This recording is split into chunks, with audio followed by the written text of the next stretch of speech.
Hello everyone, welcome to IMPAKT TV. My name is Niv Fuchs and I'm very happy to welcome Florian Wüst today with us. Thank you for joining us. Thank you, Niv. The curator of the festival this year, together with Eric Bunge. Just to give a bit of background, Florian Wüst is a Berlin-based film curator, artist and publisher. Curated film programs for international art institutions, cinemas and festivals. From 2016 to 2020, Florian was the film and video curator of Transmedial, and his latest curatorial projects include two exhibitions at the Tabacalera International Center for Contemporary Culture located in San Sebastian. So I would like to start with the proposition of the festival, just to give a bit of context and background. So the most dissatisfying technology is the one that works, right? Can you elaborate a bit on this notion, how it was conceived, and how did it guide your curatorial process? Yeah, that's a sort of paradoxical train of thought we put at the center or at the heart of the concept of this year's IMPAKT Festival. And paradoxical because usually we think, or that's also a daily experience, if technology doesn't work, if the computer freezes, it underperforms, that's really dissatisfying. That's not why we had purchased our devices, and we are really dependent on their functionality. So we want to turn that around and not look so much at the malfunction of technology in the broadest sense of the word, putting knowledge into practice, but look at the functionality of it. We call it the horror of things that work perfectly well. Of course, that's a very privileged perspective to be able to tackle that question, but I think we are at a point where all life worlds on this planet had been radically transformed, optimized by technology, and to reflect this, the totalization of that system. So that's what we want to undertake with the festival this year, and really not look at the errors and the tiny bugs of the machine, but as said, the whole system of it, and what does that do to our and other lives. Yeah, the horror of the success in some way, or those negative aspects as well. Yeah, the other sides of optimization, for instance, no? Or rationalization. Yeah.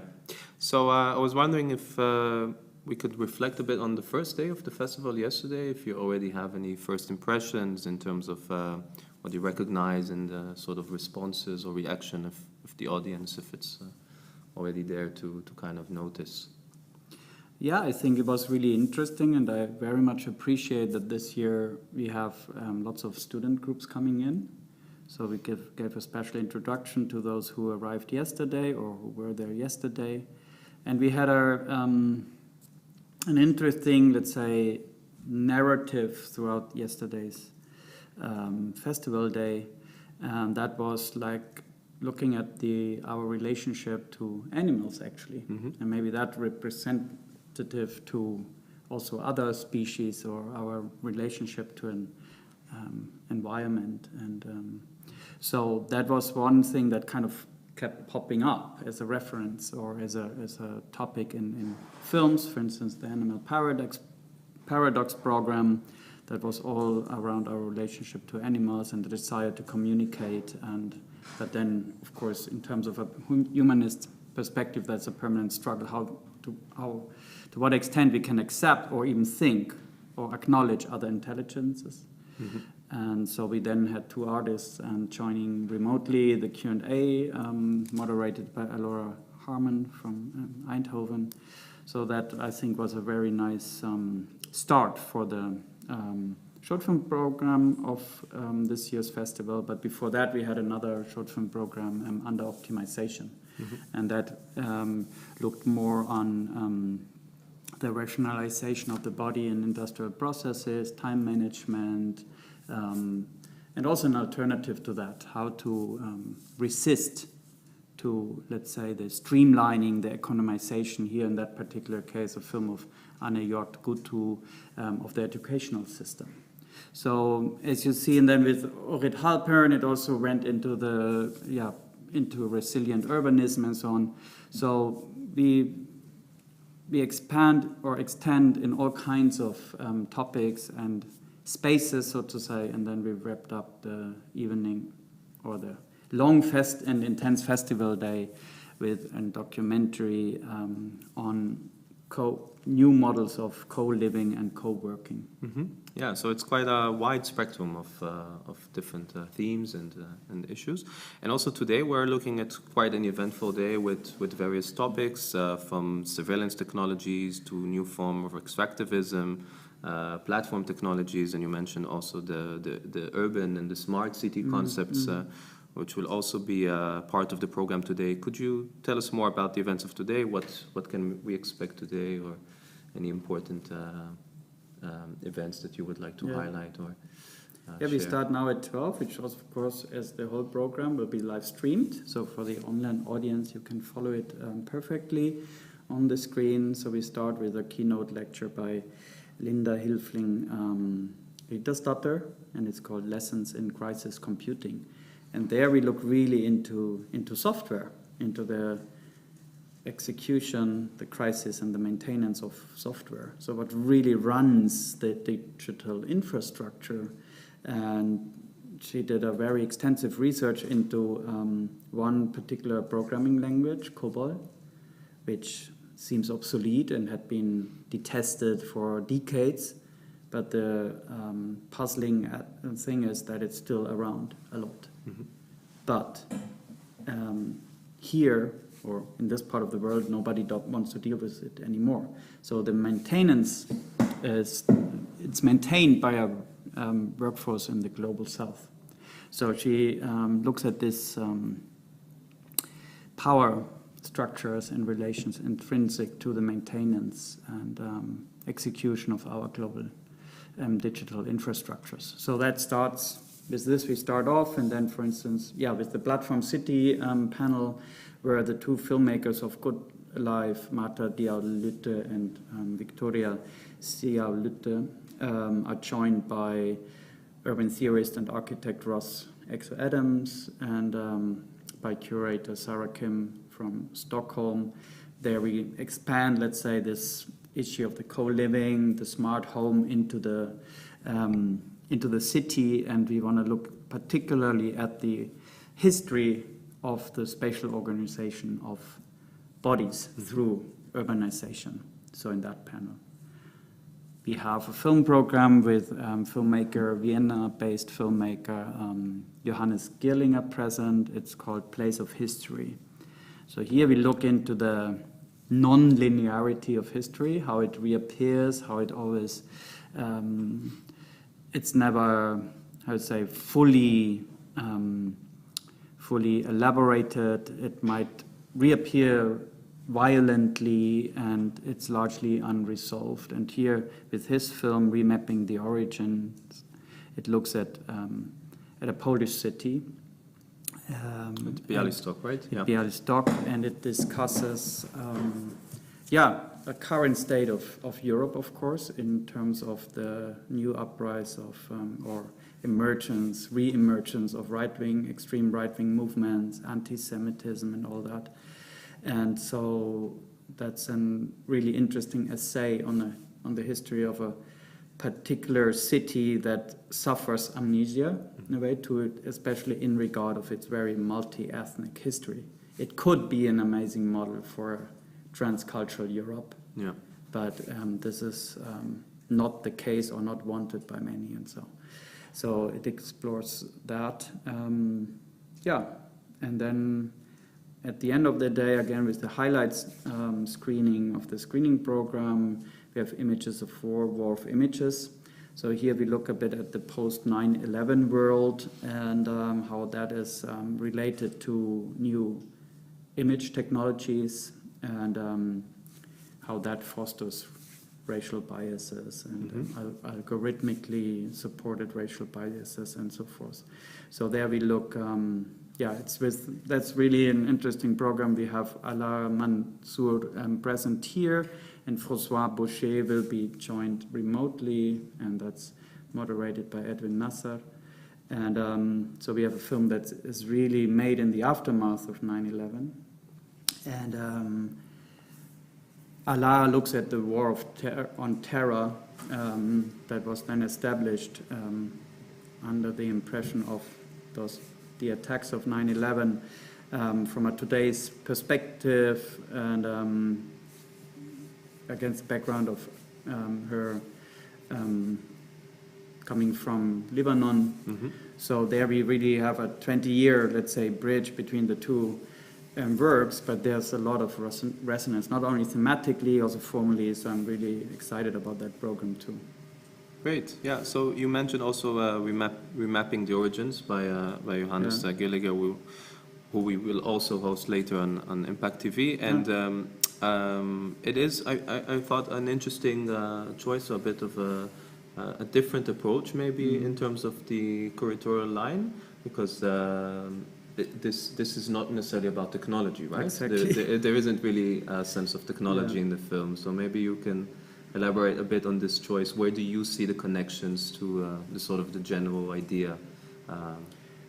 Yeah, I think it's really important, and what we also stress in our text of the concept you can find, of the festival concept you can find online, to really understand technology way beyond digital infrastructures or our mobile phones or the computers we are surrounded with, but in a much more profound, basic way. So we start really with addressing or discussing or looking at language as one of the first technologies we acquire, and where we also learn or need to learn to understand that is something that comes from the outside and mixes with what is our innermost self here, or what we believe it's only coming from ourselves, but it's like socially shaped and also manufactured in a way.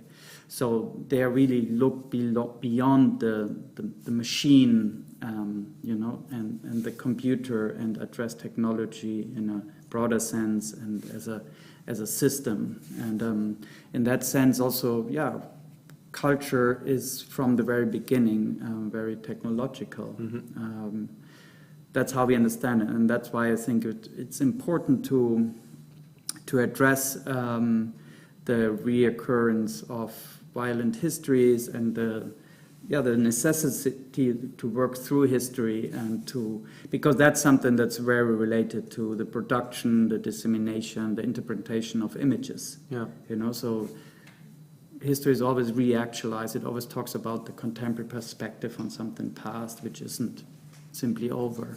So, and this is a media art festival, so we need to discuss images and image making, image technologies. So that's also how it connects very well, and it's very important to look at the political power of images. Yeah, so it's not just technology in the sense that we are usually think about it as innovative machines, but it's also just in a sense of our culture and socio-political events. And also in this case, in the film, it's really about memory, right? And a memory of a society, or memory of individuals, which is also, I guess, resonates with this.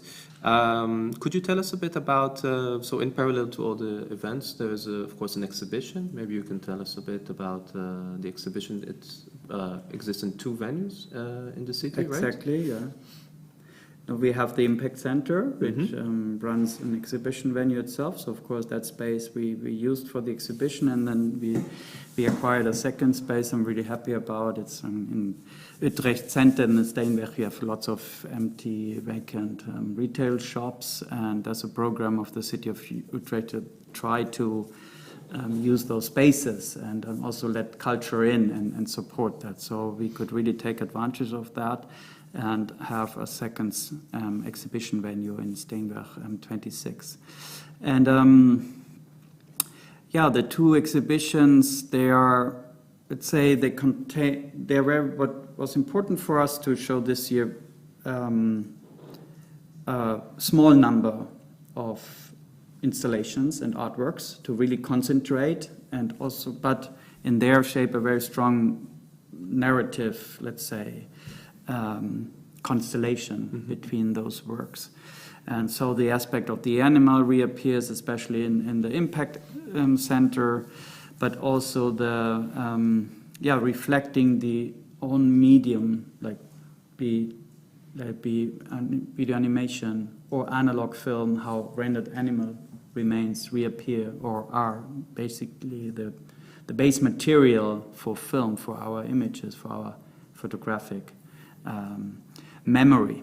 And so there, it's another, it looks at these aspects we just sketched out, from the technology of language to the film medium itself, and how that, of course, we learned yesterday a lot about animal capital.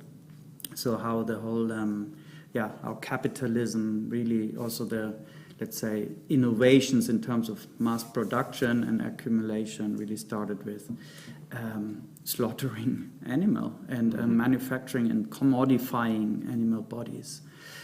So we look at that in the Impact Center, and there we commissioned, for one installation, we commissioned Zachary Formwald, and there was a second commission, so it's a new work that was really produced for the Impact Festival, is Anita Di Bianco's corrections and clarifications. And so she produced a new newspaper in this 20-year endeavor, artistic endeavor, to collect corrections, clarifications, apologies that are published by the print media when they put false information or misspell the name and so forth. So she looks in particular at that and collects only these items. So we have the first issue of her project in Dutch and English. And that's interesting to understand or to see why is that in the festival, because as I said, we don't want to talk about malfunction so much and the beauty of the error, and there you have only a collection of corrected errors. But it's really interesting to look at her project also from a systemic point of view, and you could argue these items of correcting, what they convey is, look, we are really serious about the truth, we correct ourselves, but only in that item, so that also suggests the rest is like correct. So, and what does that mean, you know? But also what's interesting over these 20 years, because it's also a post-9/11 project, she started really at that moment to look or scrutinize the print media, and of course things changed a lot from that period or from before, where how she grew up as a media producer herself and artist, where there was always media critique from the left. Critical reading of the New York Times. And now you're rather there or her project in a way becomes defending mainstream media against, let's say, the new right-wing media culture that, of course, emerges largely in the digital space. And classic right-wing tabloid press does not do corrections, you know, so that's still also of kind of keeping up a certain culture of truth in the media. So it's all reflecting around that, and then we have two more works in that exhibition part that resonate very well with Anita's. So it was important for us to not only discuss digital technologies and culture, but also go into, let's say, reflection of the analog media and understand that as a larger history. You know, have really in the Impact Center, it's also a 16mm loop, so you really have the materiality of old film in there.